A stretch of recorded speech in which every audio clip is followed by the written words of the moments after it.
Parag Khanna is a fellow and the director of the Global Governance Initiative of the American Strategy Program at the New America Foundation. He was most recently the Global Governance Fellow at the Brookings Institution. He has worked at the World Economic Forum in Geneva, Switzerland, where he specialized in scenario and risk planning, and at the Council on Foreign Relations, where he conducted research on terrorism and conflict resolution. In his book, The Second World, he examines the intersection of geopolitics and globalization. Please join me in welcoming Parag Khanna.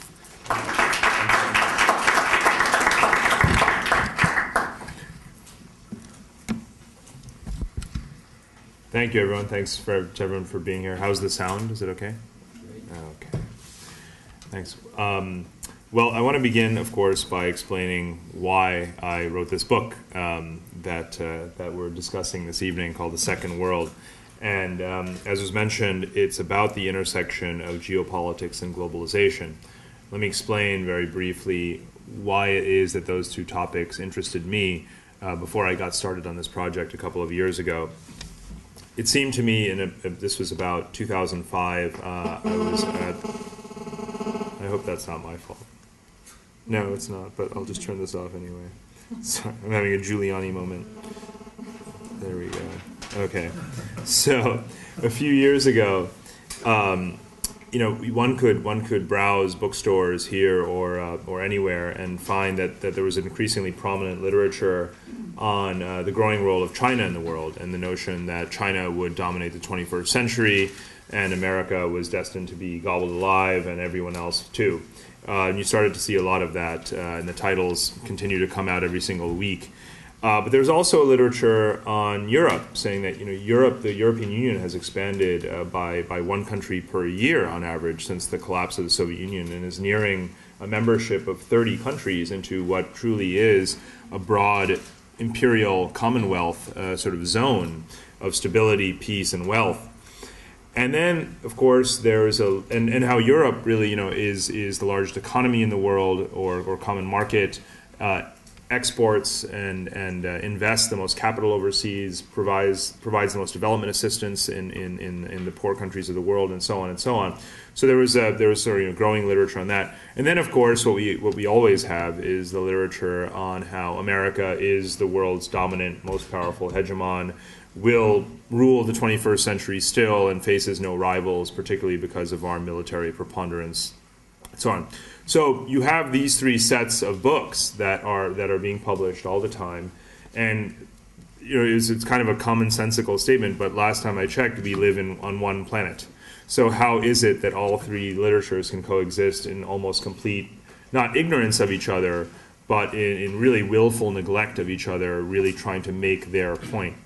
So I wanted to address this somehow, and I wanted to write a book about an unbiased look at all three powers at the same time, while also, of course, bringing into account Russia, Japan, India. How do you deal with all of them? So there's that standard realist kind of motivation for looking at the transformation of geopolitics today in the post-Cold War world, which is still obviously a very fruitful area of inquiry, and this book is only one sort of small contribution to that.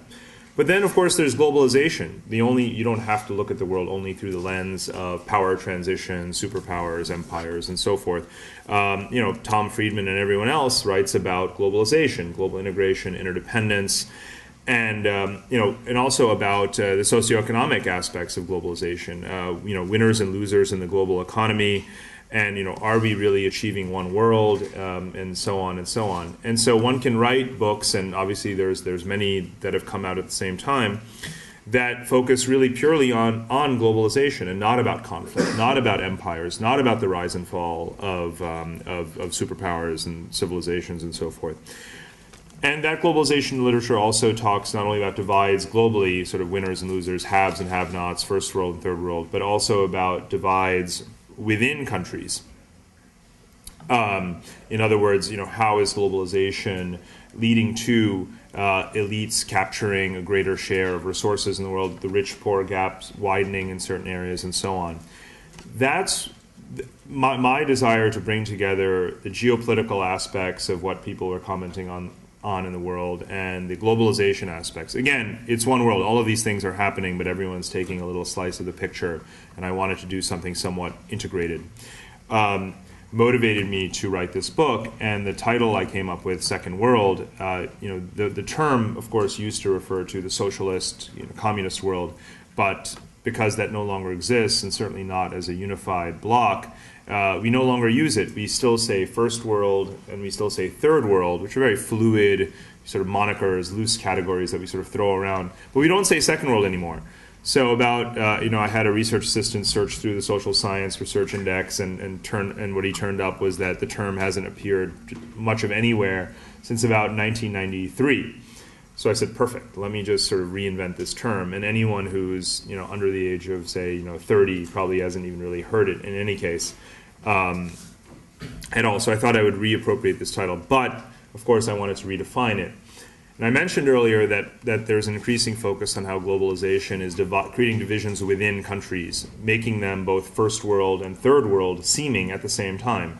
Capital cities that have a lot of wealth, but countrysides that are poor and dilapidated and seemingly backwards. Again, first world, third world at the same time, coexisting in the same country.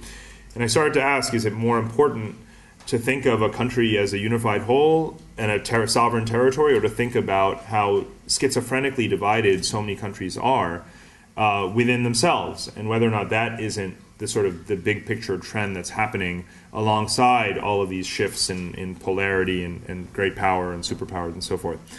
So that's how I sort of came up with the title Second World, because I wanted to really focus on all these places that are internally divided. But the way to bring it into one framework, I thought, wasn't just to sort of, write a book that says, okay, chapter 1, geopolitical change, chapter 2, globalization, chapter 3, these countries or this continent or this region. That would have been just a lit review, and it would have been fairly boring. So I said, what I want to do is what I've spent a lot of my life doing, and that's just travel.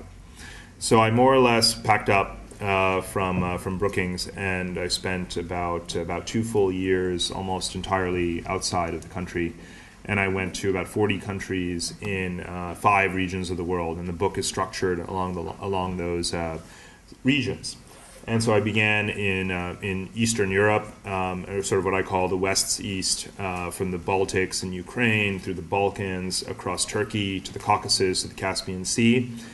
And then I went into Central Asia to every single country that ends in Stan, and those are the countries that are hard to spell. And then I went to Latin America, mostly focusing on South America. And I spent quite some time in Venezuela, Colombia, Brazil, Argentina, and Chile. And then I spent the longest amount of time for this book in the Middle East, or as I call it, the so-called Middle East, because the term makes decreasing amounts of sense to me, and I'll explain why. And I went from Morocco basically all the way to Iran, except Iran never let me in, despite all my efforts. Maybe for another book some other time.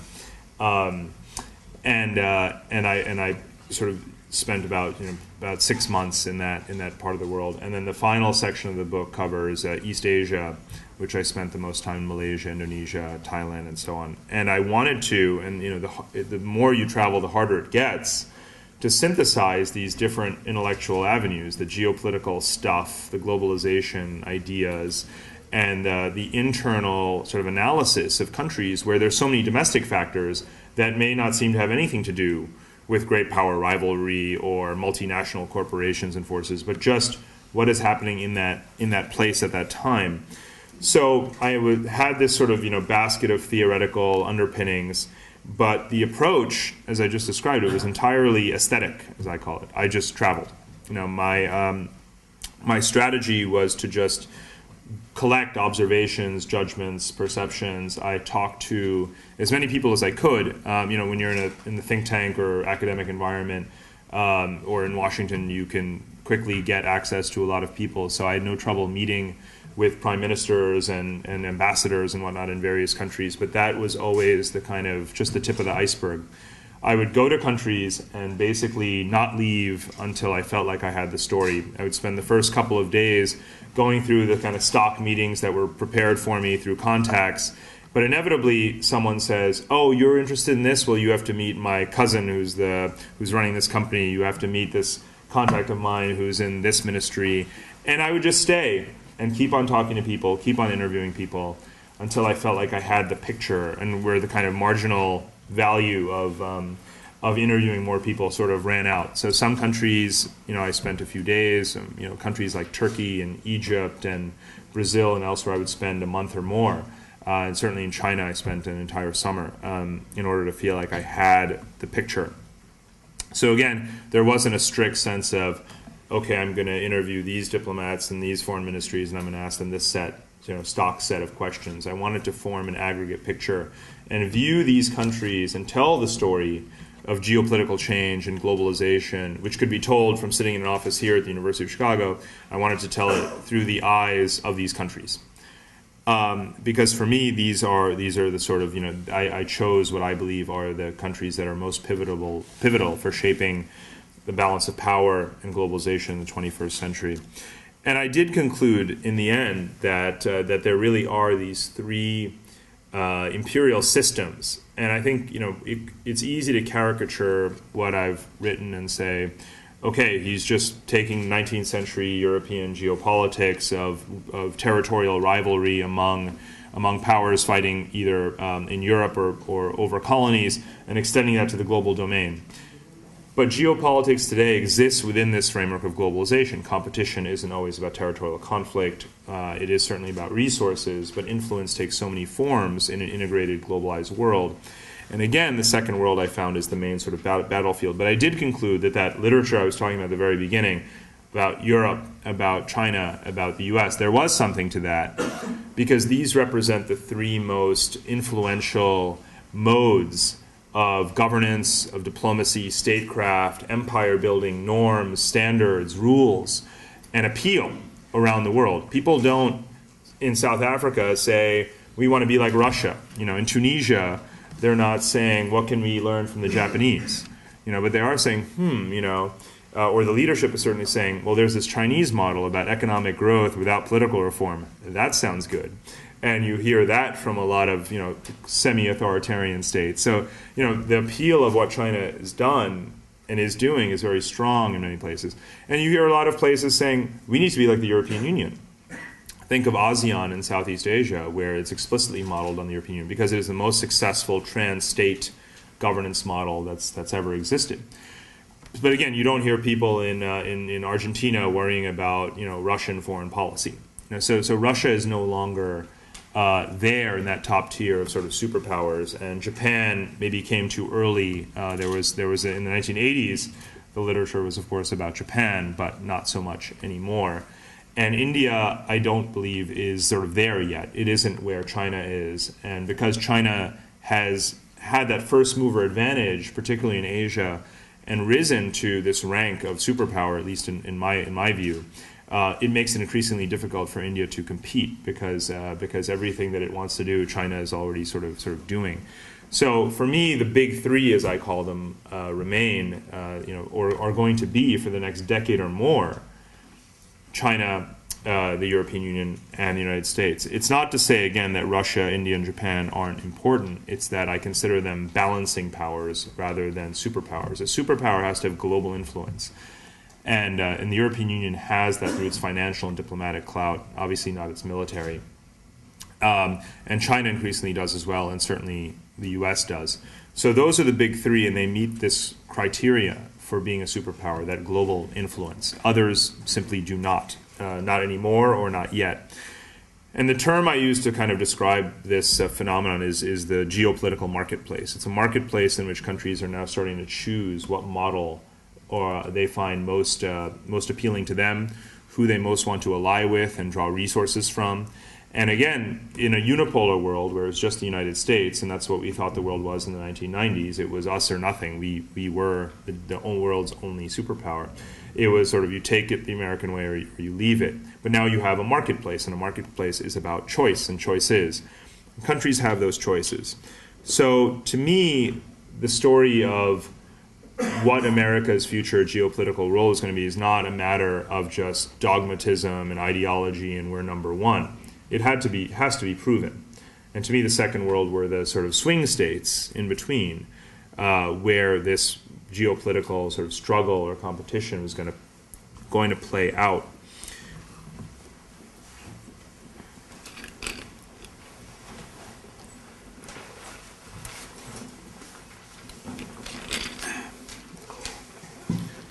So I want to talk through a couple of quickly summarize in a way a couple of the more interesting examples of how globalization, geopolitics, the internal divisions of countries are all sort of meshing together in this very fuzzy and complicated way, which is the sort of style I use in the book, is to sort of give country by country kind of biographies. I call it almost sort of psychoanalysis of countries. Take the example of Ukraine, where in the 1990s people talked about it as, or Samuel Huntington wrote about it in The Clash of Civilizations as a sort of cleft state, I think, where it was divided between East and West, a Western-leaning, European-leaning half, and a more Russian-oriented East. And it was a place where several years ago the U.S. and Europeans sponsored this, so-called Orange Revolution to sort of oust the Soviet-era leader and bring in a sort of more Western-oriented leader named Viktor Yushchenko. Now, what happened there, to the outside world or to American policymakers was, okay, it's an obvious choice between West and East. Install the right guy, sort of the our son of a bitch school of thinking, and the rest will take care of itself. It wasn't obviously that clear cut, but there was nothing wrong with at least kicking off the process of trying to make the country more Western oriented. But by not taking into account the internal picture in the country, where the city of Kiev, which is of course where the focus of political attention is the same city that gets 95% of the foreign investment, led to people ignoring the picture that the social divides were so strong and that the government that we sort of helped install was so focused really on its diplomatic relations with the West, talking with NATO and the EU, and focusing on the sort of elite squabbles in the capital, that in fact a couple of years later, our guy, so to speak, Yushchenko, really kind of blew it. He hadn't reached into the society, used the opportunity in relations with us to sort of create or stimulate that broader transformation. And in the next parliamentary elections that they had, he was replaced, or he wasn't replaced, but the parliament shifted towards the pro-Russian leader, Yanukovych. So again, this is an instance of why I wanted to explore countries from the inside out on their own terms. What are their issues and challenges? Because if you look at countries as just pieces on a chessboard and you say, if the regime is for us, we're okay, you're ignoring the fact that society may not be for you, society may not be benefiting from the changes that you think you've installed there, and then they may turn against you. And so for a while, that seems to be what had happened in Ukraine. And yet the story gets even more complicated because you have to take into account the demographics of the country. Ukraine, unlike other European countries where there's a concern about population decline and aging, it's a very young country. So most of the young people I met there, and again, I didn't just meet policymakers. I spent a lot of time with students, with journalists, with basically anyone who would talk to me, entrepreneurs and the like. It's a very young country. It's almost like Arab countries when people talk about a youth bulge. It is a very young, educated, eager population, most of which only has bad or no memories of life under Soviet rule. So one has to extrapolate from that over time you will have a more sort of pro-Western society, but it's going to take a much longer time to get there than simply a matter of changing the regime. So, and also, the issue of Ukraine is so strategic because these issues of geography and demographics come together with the issue of Europe's aging population and need to reinforce its labor supply. All of these things tie together because Europe, some people say, is dying. It needs people. Ukraine has people. Ukraine is the conduit for much of the Russian natural gas that comes to Western Europe. And of course, there have been recently in the news, as you've probably seen, disputes with Russia, and Russia has cut off the natural gas supply at various times through Ukraine. And then there's the issue of how far can the EU and NATO expand eastward without sort of alienating Russia too much. Ukraine is this crossroads, very strategic country. And so that's why I wanted to not only just say, well, what's going to happen next in this tit-for-tat struggle between between Europe and Russia over Ukraine, but see the picture from the inside out and bring in that kind of complexity about the demographics, the internal economic issues, and so on and so on. And again, ultimately, the jury is still out. And I want to get to this at the end, but I want to say that in no second world country, no matter how much time I spent there, did I come away, and I even said to you earlier that I felt like I got the story, and I stayed till I feel like I got the story. But there's one piece of the story of every country that I never got, and that was universal across the second world. I cannot tell you right now at this minute, if you name the country, I can't tell you if 5 years from now it will have succeeded or failed. And that's life in the second world. And Ukraine, there's just no certainty of fine, they've got this fantastic potential of a young, educated population, strong math and engineering skills, a good infrastructure, and so forth. But they also have Russia trying to, sort of ruin their day at every turn. What the outcome will be is really unclear. And for the 40 or so countries in my book, that is the picture that I'm trying to paint, actually, for you, is that it's still unclear no matter how well you get to know a place. In this day and age, it's very hard to say. But the next country I want to turn to is Turkey. Now, Turkey is a country which was considered a very strong strategic ally of the United States because of its NATO membership, going back several decades, and very key Cold War ally. But over the last 4 decades, Turkey has also been becoming ever more close to the European Union by way of their customs union, demographic flows, remittances from the Turkish diaspora in Western Europe to Turkey, and all these reasons. All these things were happening, and certainly Turkey has had a relatively consistent ambition to become a member of the European Union. But my argument is that even if it never becomes a member of the EU, it's been Europeanizing. I think that this is something that was lost on the Pentagon in 2003 when they wanted to invade Iraq and assumed that Turkey was going to allow access to bases to conduct that invasion. And as you all know, what happened after a very sort of gut-wrenching parliamentary debate and a lot of back and forth is that Turkey ultimately said, no thanks, you're not going to be able to do it from here. That certainly hurt the Iraq operation in a number of strategic ways.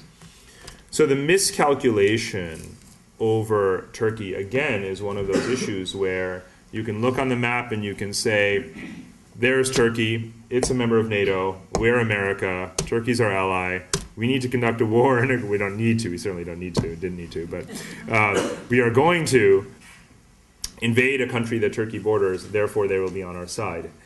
Obviously, it didn't play out that way. Would it not have been more helpful to have a better understanding of domestic dynamics in Turkey? A phenomenally complicated country, which has a strong military presence, a strong military component to its governance, which the U.S. obviously relied on support from, but obviously a blossoming civil society and media that has its own vision for what a more liberal Turkish state should be like, a political class that sort of looks multi-directionally and has its own agenda, and then of course a growing Islamist political presence, the AKP, which is presently in fact in power, which despite being Islamist is also pro-European for a variety of reasons. So again, extraordinarily complicated landscape, which I don't think that we sufficiently appreciated, and therefore our decision-making was hurt. Now, the interesting thing about Turkey in the end, again, because this fundamentally is a book about geopolitics, even if it's told through sort of country biographies, is that what's happening in Turkey is not that Turkey is necessarily just going to cave into the European Union eventually and do everything they want. What's happening is that Europe's very deep engagement with Turkey, billions of dollars in investment, all the tourists, most of the tourists in Turkey are European, all of the deep engagement in its political reforms and changing of its laws, all of those things are actually making Turkey a stronger state, making it a more confident state. So what I describe in my book is that ultimately what Turkey is becoming is not a country that's loyal exclusively to Europe and no longer the United States. And again, it's not this 19th century game of, okay, we switch from one, we jump to the other, or the Cold War game where it's, okay, we'll bounce between the US and the Soviet Union. What Turkey has decided to do is what I call to be more neo-Ottoman. So I call it neo-Ottomanism is the phenomenon that's happening. This increasingly confident Turkish state is going to do things its own way. It's going to continue to take money from Europe. And because it has become, by way of the Baku-Ceyhan pipeline from Azerbaijan, the conduit for a very important percentage of Europe's energy supply, they know that rather than Turkey forever kowtowing to Europe and sort of bowing to Europe, instead Europe needs Turkey. So again, the second world is important not just because these are swing states between superpowers, but because they have a mind of their own. And no country better exhibits the trait of having a mind of its own than Turkey. And so what I try and do is explore that dynamic, and because it is perennially, for thousands of years, been one of the most, obviously strategic territories and areas in the world, it's very important to understand this notion of neo-Ottomanism and Turkish psychology, or geopolitical psychology, in the 21st century. And if Europe is going to be a superpower, as Turkey becomes more powerful, it's actually going to have to be what I call Euro-Turkish superpower, because Turkey will never be sort of tamed and subdued. And that's one of those second world traits that I found more and more countries saying, because globalization and relations with great powers are bringing us vast resources, we now have the power to do things our way. So the notion that America just calls the shots doesn't really hold, not just because China is powerful and Europe is powerful and Russia is more powerful, but also because the second world is itself very powerful, country by country, and in the ways that they sometimes work together. So obviously I'm not going to run through every country in the book, but I want to point out just some observations about a couple of regions more broadly, and some of the contrasts that I sort of picked up along the way. If you think about South America, which has been considered so strategically irrelevant in a way recently that I for one, had to fight to actually keep that section in the book, because they were like, well, Latin America? Who really cares about Latin America? I was like, no, it's important, trust me. I had never actually been there for all the traveling I've done in my life, but I had a sort of hunch. Again, looking at Chinese activity there, looking at the rise of leftist movements and Hugo Chavez, I felt that if you take the picture, and globalization bringing Latin America's resources, vast natural resources, think of Brazil, closer to global markets than ever before, there's a very strong case to be made that Latin America is, in fact, geostrategically significant in ways that people have just completely ignored. And Brazil-China relations are probably the best embodiment of that. Their trade has grown by multiples that are just astronomical. And of course, China needs the beef, the milk, the soy, the timber, all these things that Brazil has. And also, of course, Hugo Chavez has oil, and most of it goes to the United States. But what does he say sometimes? He's like, we're not going to send you oil anymore. We're going to route it all to China. China didn't tell him to say that, but it gives you some picture of the way in which even Latin American countries, which we think of as falling under the Monroe Doctrine, that's 200 years old now almost, don't seem to respect the Monroe Doctrine all that much, do they? And so I titled that section of the book The End of the Monroe Doctrine, because it really is over. Globalization has killed it. China has killed it. Chavez has killed it. Even when Chavez goes, which could be sooner, it could be later, the awakening that Latin America has experienced, which is not necessarily anti-American, but it's more about just saying, we can stand up, has really meant that we have to think very differently about the notion of American hegemony and dominance, not just globally, which is the macro message of my book, but in our own backyard, Latin America. So it's better to recognize this now than when it's too late. And really the most fundamental reason why Latin America is important strategically is because when we talk about energy interdependence and the need to become more competitive and economically with respect to Asia and so forth, the answer is not with the answer fundamentally is with Latin America. The Western Hemisphere, from the Arctic through Canada and the oil resources that they're discovering there, Mexico, in the Gulf of Mexico, Venezuela and Brazil now as discoveries of oil and gas that may be greater than Venezuela, and so forth. The United States could potentially be totally independent of energy demand from the Middle East. It wouldn't necessarily require that everyone drive a hybrid car or anything like that. Actually, just oil. I don't have all the exact numbers, but one thing is for sure. If we today get 20-some% of our oil, or 25 from the Middle East, it could be substantially less if we were developing the full potential of resources in this hemisphere. And that then our involvement in the Middle East could potentially look very different. It's a very long-term picture, but it shows just how important Latin America should be in geostrategic consciousness in this country, but isn't. Then I mentioned economic competitiveness. Asia is obviously drastically outproducing in terms of efficiency and volume much of the rest of the world.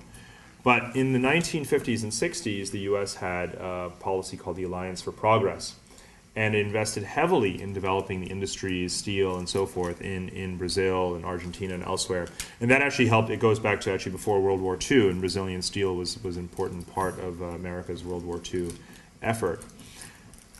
Today, if the U.S. were to do the same thing, because of the low cost, labor costs and so forth, and the potential productivity gains from technology investment from America in Latin America, the Western Hemisphere, again, particularly South America, could become more competitive with Asia than it has been, and U.S. firms would have greater leverage there than they potentially do in other regions where capital markets and indigenous industries and companies are coming up very strongly, and where America's share may not be as great in the future, but it certainly could be a very high share and a profitable share in Latin America.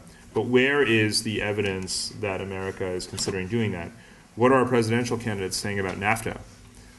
I mean, they're saying they might even scrap that. So are we anywhere near the kind of hemispheric integration that would lead to greater American competitiveness and energy independence? Absolutely not. We might even be going in the opposite direction.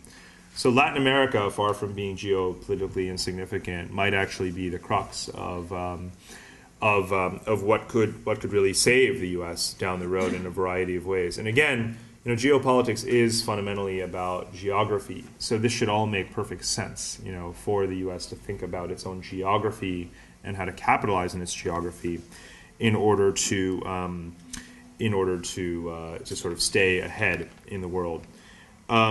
I want to sort of speed up a little bit, and I mentioned the Middle East and independence of the Middle East, but even without our dependence on energy there, it's still obviously a crucial strategic region. The way I paint the Middle East is that it really does sit between, physically, geographically, between the interests of China, Asia, Europe, and us. So it's always going to be a strategic crossroads that will draw us in for a variety of reasons, if not for oil. And I want to talk for 1 minute about Libya, which is in a way a microcosm for all of the sort of perils and pitfalls of what's happening there. It's not a country that Americans are very familiar with, though they've heard of Gaddafi, and we know that we've sort of tried to thaw relations with them in the past few years. All these questions are at play in Libya that are at work across the Middle East. First, can oil money lead to success, or is it just going to fuel more tyranny, buying weapons, depositing money in Swiss banks, or could it lead to actual sustainable development, which it hasn't so much done in the history of Middle Eastern oil wealth, which has brought countries like Saudi Arabia to the pinnacle of sort of global, at least financial success and sort of respect, drop right back down to the bottom as quickly as oil prices do. But Libya is a small country. In most Arab countries, the population of the Arab world is quite vast, but except for Egypt and maybe Yemen, most Arab countries have a fairly manageable population size. And Libya is bringing in so much oil money right now, selling, again, to get back to this geopolitical marketplace concept, trying to divide its production sharing agreements quite fairly between Europe, China, and Asian companies, and the United States. A good example of this playing all sides that I talk about. But bringing in so much oil money has only 6 million people, most of which are concentrated along the Mediterranean Sea. Could it not become an Arab Norway? So that's the kind of question that the oil producing countries in the Middle East sort of that one should be asking about them right now, given the price of oil and how wealthy they're becoming. One need only look at Dubai, and I'll talk about Dubai in a minute, to see what potential the Arab world has in terms of development. Again, second world is this sort of between third world and first. The Arab world is considered depraved if you read these human development reports. It's as if it's condemned to the Stone Age forever. But the Arab world, because of oil and geography, has all the money and all the resources it will ever need to develop itself. It could now buy its way to success. The third world can't do that. Most of Africa can't do that. So it's really a litmus test. But then the second level of or layer of issues or challenges or questions out there for the Arab world is also found in Libya, which is strongman rule. Gaddafi has been in power as long as most of us have been alive. He seized power in a coup in 68 or 69 and hasn't let go since. And he's old and often senile, but still maintains a very strong grip. He's not the only one. Again, just like you have oil wealth coming out of countries, you have this generation of strong men. What is going to happen to Mubarak, who is even more frail than Gaddafi, and various kings across the region, such as the Saudi royal family and so on? So you have this generation of leaders who ideally are passing power to their sons, and that's happened in some countries, but this notion of maintaining family isolated hereditary rule is certainly a key factor in trying to understand what the future is of Arab countries. And again, this is something I find across the second world. You can have lots of oil, but then you've got this one ruler or success can sort of hinge on whether or not one leader becomes a force for good or a force for sort of holding society back. So Libya is kind of a microcosm for the region and its challenges, and where it all sort of comes together in the Arab world is, as I mentioned earlier, Dubai. Dubai is people are talking about it more and more in this country, but I'm not sure people quite understand just how significant a phenomenon the city of Dubai is. It is the Arab world's first major, truly global city. The volume of capital that's coming in from around the world, the way in which that capital, through modern institutions, is being channeled throughout the region, is fueling a new Arabism. Not the stale political Arabism of the 60s, but an economic and cultural Arabism, which is about keeping oil money in the region, trying to create jobs and infrastructure, trying to address the challenges of social development and the youth bulge, and trying to basically, say enough of Western imperialism. We've got the money to try and do this on our own, and we're going to try and sort of fend you off. That's a mix of rhetoric and analysis that I just gave you. But the money is there. Dubai is the place, one of the places where it's all being sort of filtered out and through. And Riyadh is as well, by the way. Saudi Arabia still represents something like 40% of the total economy of the Arab world. And between Dubai and Doha, you have Al Jazeera and Al Arabiya, the rise of Arab satellite television, which has created this melting pot effect among Arabs, where you go to the headquarters of these TV stations and you find that you've got Moroccans and Saudis and lots of Lebanese and Syrians, and Arabs are trying to come together in ways that they never did before. And because they're so young, they're starting to grow up with this common Arab sort of mentality. And of course, they already share language and religion to a large extent. So there's something to be explored in this issue of the Arab second world coalescing in ways that we are not recognizing today, because when we think of the Arab world, we think of terrorism, we think of Iraq, and we think of just sort of, ludicrous misspent oil funds. That all could potentially change. But again, I don't necessarily take a side. I pick some winners and some losers, but by and large, in this book, no matter how much time I spend in a place, I come away wondering, well, 5 years from now, is it going to work or is it not going to work? And you really can't say for sure, not even about Dubai. And especially because also you have the other common denominator in the region is not just the new Arabism, but Islamism and the force that it is in each and every Arab country. And the extent to which it is competing almost with Arabism and secular Arabism and a focus on economy rather than religion as a force to sort of shape the mentality of the next generation and of governance. So in the final section, again, very quickly on this one, is East Asia, where I focus mostly on Thailand, Indonesia, and Malaysia, and of course China itself as this sort of increasingly central core or center of gravity in the world, geopolitically and economically. What I find is that what is being built in East Asia is what I call a greater Chinese co-prosperity sphere, which is obviously a play on what was said about what Japan had as its ambition during World War II. And that co-prosperity sphere, so to speak, is a triangle. India, Japan, and Australia, and China sits right at the center of that triangle. And what China is doing in a variety of ways, through demographics, the Chinese diaspora of 50 million, is more than 50% of it is centered in countries along in the Pacific Rim and in that zone. And those are largely people who, or to a large extent, are the economic levers in a way, and very important players in the economies of those countries, pulling a lot of strings. Through culture, an increasing sense of sort of trying to generate pride around China. Thaksin Shinawatra, the sort of deposed prime minister of Thailand, who's just returned to the country, was ethnic Chinese, very proud of his Chinese heritage. You increasingly find that Chinese New Year sort of cultural festivals are held around the region in countries. You find that Chinese language education is picked up in places that used to suppress it, like Singapore, even though it was mostly is a mostly ethnic Chinese populated city. So cultural pride, demographics, trade is a huge factor, obviously. China's trade relations with each and every country, again, in that co-prosperity sphere, in that triangle, and by which I include Australia, and I include Japan, and I include India, the three countries that, if you're in the Pentagon, you're thinking, aha, that's our global NATO. These are our three countries that are going to help us contain China.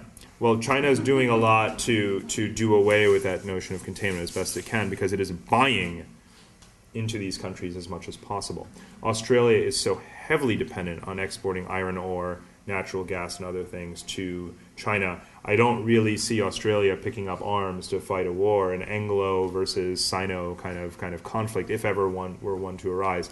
And in fact, I don't see any of them doing it, even though they may say they are America's stalwart allies, going back to the days of our ASNES alliance system during the Cold War, Australia, Japan, South Korea, and so on, Philippines. Each and every one of these countries, again, even the traditional American allies, even the first world countries like Japan that have traditional animosities and rivalries with China, are busy playing both sides. Of course, they have strong defense agreements with us. Of course, they're hedging against the rise of China, but they're also buying completely into it. And trade has played a monumental role in changing the psychology of a lot of Asian countries towards China, which are fearful of its rise, but also completely invested in it. Now, trade within that co-prosperity sphere since 2005, so very recently, is now greater than trade across the Pacific. So that internal Asian trade is now a more important factor for those countries, many of them, than trade with the United States. And part of that trade is these business linkages. It's these networks of Chinese elites or other elites forming, sort of transnational business coalitions, investing in each other's factories and so on, reducing tariffs with each other. That is also creating this again, sense of a greater Asian space rather than one that's dominated, as it historically has been, with the United States. So trade, finance, culture, demographics, diplomacy. There are so many acronyms in East Asia, you can no longer even keep them straight.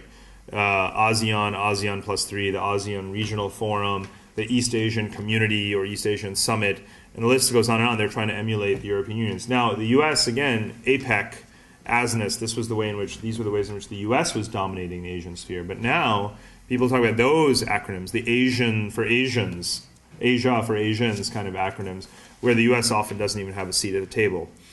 And then, of course, there is the demographic factor. It's the young people in the region who are increasingly learning Chinese, being more socialized with each other through these sort of next generational political and social and economic networks that are increasingly comfortable with China and will study in the region rather than necessarily come to the United States as they have in the past, though of course many still do. So this notion of a sort of Asian space that's coming together that is dominated softly perhaps by China is a key factor. And at the end of the book, I focus on China itself. I spent a lot of time traveling in China and driving across the entire western part of the country, Tibet and Xinjiang, which are, of course, very hot in the news today. And I explore those territories and what they mean for what I call China's manifest destiny, its kind of westward march. And I also explore a lot of course, the internal challenges. It doesn't go without saying that China will be a superpower on par with the United States and European Union. It has an unprecedented challenge in global history as a society of 1.5 billion people that is struggling with environmental resource constraints, domestic unrest, centralized governance, Herculean sort of development challenges, pollution, you name it. You name the problem, China has it on a scale that's never been seen before in history. So I don't ignore that at all. I go through them one by one. But I will say this, for all the time I spent there, and as I did in every country, I came with my list of questions for them, for this country. What are you going to do about so and so and so? No country in the world was I as just completely blown away with the dedication, the hard work, the desire to overcome these challenges, the sort of spirit of just sort of trying to get by however they can, teamwork, all these kinds of things. Of course, China has enormous corruption. There's so much that's wrong with it. But I had to give them the benefit of the doubt in this book because no other country, and not India, the democratic, progressive, liberal, supposed alternative to China, is a country whose government has almost no strategy on these problems. Literally, like no strategy. And I'm Indian, I say this, I go there all the time. I'm not convinced that India is doing even 1/10 as much as China to address these problems. So again, obviously, there's benefits and drawbacks to being a centralized command sort of state. It makes it easier for China to do these things, but it is doing them, and I address how it does so in the book. Really, just to wrap up, the lessons I came away with, as I said at the beginning, the U.S. actually doesn't have any automatic allies or friends in the world. You can't just say we run the world. You have to prove it. The second world countries are the places where this future of our global position and leverage and diplomatic clout, that is where it is being tested, country by country. It is Turkey where it's being decided. It's Kazakhstan where it's being decided. It's Venezuela and Brazil, Saudi Arabia and Iran and Malaysia. If you want to know if America is going to dominate the 21st century, the answer to the question is not in Washington. It is in those countries, each and every one of them, one by one. Because without having strong relations with them, we, a country sitting on the other side of the world, from the world we're trying to run, it's just not going to work. And the other lesson, again, to emphasize is that these second world countries are benefiting from globalization in many ways, and they want to do things their own way. So the term that I use is not alignment in the sense of having countries tilt towards us and away from others. It's multi-alignment. It's countries that are saying, yeah, we'll take investment, like Iran. We'll take investment from the Europeans. We'll take a lot from the Chinese and sell a lot of gas to them. And Russia will build our nuclear power facilities. And that way we can sort of fend off the United States for as long as possible. So it's countries playing all sides. It's Saudi Arabia, very strong traditional U.S. ally, now sort of selling more oil to the East, to East Asian countries than it does to the United States, buying weapons from China, stronger trade relations with India, free trade area forming between the European Union and the GCC countries. Saudi Arabia playing all sides. Every second world country is not aligning, but multi-aligning. And that's what this geopolitical marketplace is all about. It's saying, I don't need to be just your friend, America. I'll be friends with everyone. So the final kind of piece of the puzzle is, where do we go from here? How do you avoid conflict from breaking out between three increasingly confident global powers like China, the U.S., and the European Union? And the answer I find is that it's because it's not a traditional game of just conquering territories and fighting traditional military battles as such. You have to look at the diplomatic agenda of climate, poverty reduction, of reconstruction in post-conflict areas, counterterrorism, all these major issues on the agenda, and you have to rebalance the division of labor or the burden sharing. And try and create some kind of equilibrium where America doesn't feel like it has to be global cop and do everything when, in fact, it can't, and when, in fact, our remedy for certain problems like climate change is certainly not the preferred one globally. And have the kind of diplomatic dialogue, I call it the G3, between the US, the EU, and China on these issues. Who is really going to put up the resources where they're needed? So why won't Europe contribute more to the stabilization of Afghanistan? Why can't we potentially bring in China and the Shanghai Cooperation Organization, which it leads, into doing some small stabilization missions there and in Central Asia, as they already do, but into Afghanistan as a way to sort of create some socialization effect among these powers and build trust. So, on these key global issues, there is a huge scope for a foreign policy which we do not yet have. One that actually does reach out a lot more constructively in a give and take way to these rising powers and create some kind of division of labor so that we do not experience the kind of imperial overstretch that we clearly are suffering from. So, it is a very messy, bumpy world, not a flat world. But if we focus on those issues that we have in common with the others and with the second world, I think we can achieve that equilibrium that is going to be necessary to maintain balance and stability in the 21st century. And with that, I'll stop. Thank you.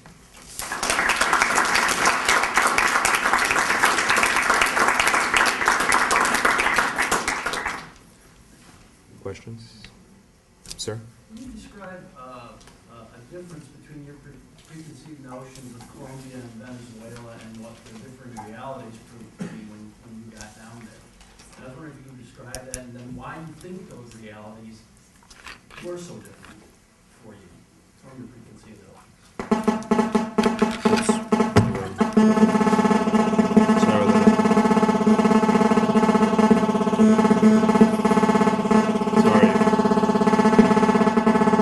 It is off.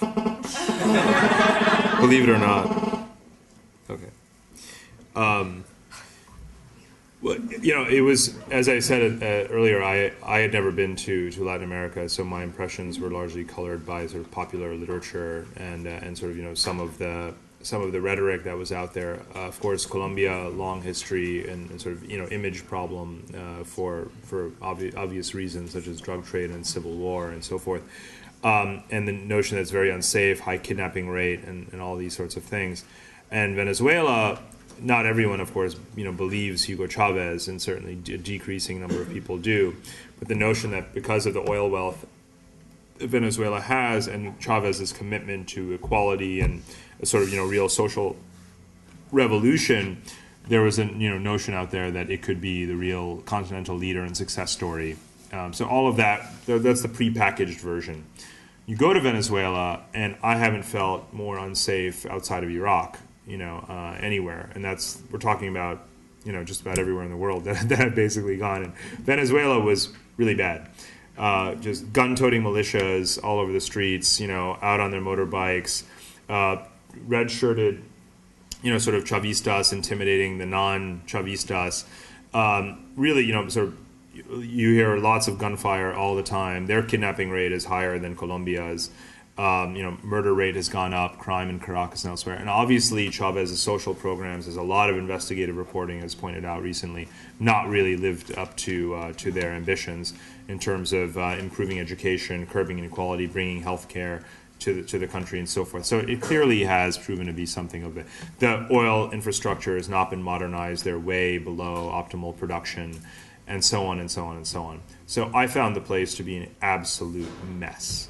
Colombia, on the other hand, obviously still has tons of problems, but I found it to be just much more sort of tranquil and manageable with a sort of it does have a relatively heavy-handed government, although it's a democratically elected one, that has a strategy that, at least when I compare it with other countries, is one that is more likely to work in terms of actually unifying the country, slowly doing away with the problem of not permanently of drug trafficking, but of the major groups that pose literally a geographic obstacle to control over the country.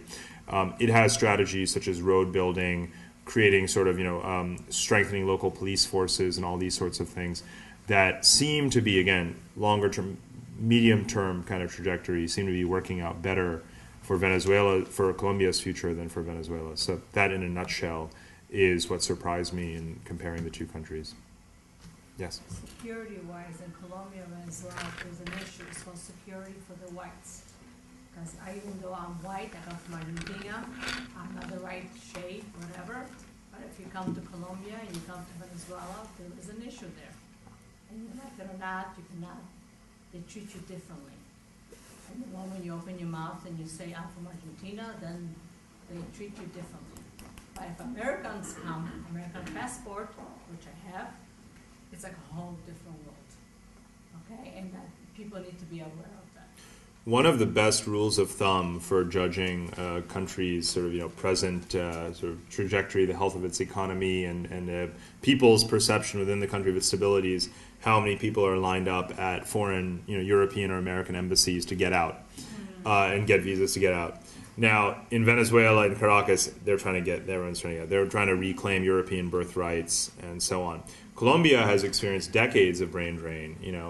Miami has been a haven not just for Latin Americans of all stripes, Central Americans, so forth, but and Cubans, but a lot of Colombians. To get back to your question, Colombia's stock market's doing very well. There's a lot of money coming back into Colombia. Venezuela, I met plenty of business leaders who are desperate to get their money out of the country because Chavez is basically expropriating it or appropriating it. So another example of the difference between the two. I agree with everything you said about India, but I don't think we can dispute it's a very important second world state. But I got the sense in the book that you might have written a section on India and then had to take it out, or because it's almost a footnote in the book. And I was wondering if you have anything to say about India. It's complicated. As I said at the outset, I treat it almost strategically on par with Russia and Japan. It's a major swing state, but it's not a global superpower. So it is very, very important. That's not in dispute, certainly in my view, and not in the book. But obviously, you rightly get that impression, given that it gets like only 2.5 pages unto itself. And it was tricky because, I'm writing a book that's both about social economic development issues as well as geostrategic issues. On the former account, India is way behind China. It's still largely very much a third world country. It doesn't have nearly the size of middle class that China is building, and it has even more sort of, painful demographic it has a young population that potentially heralds its success as an economic powerhouse, whereas China has an aging population. But again, as I mentioned earlier, it doesn't have a strategy to actually provide jobs for that population, and so one actually has to worry about its. It has just enormous poverty, health, environmental problems, just like China does, and so forth. So there's that aspect of things, of it just being socioeconomically behind where China is, and one just has to admit that and recognize it. And then there's the strategic aspect of it being not where China is in its global reach and ambition and sort of a focus internationally. So when you put the two together, because it measures low in both of those domains, although it is sort of coming up fast, I couldn't quite give it the space that sort of China gets. Thank you. Thank you.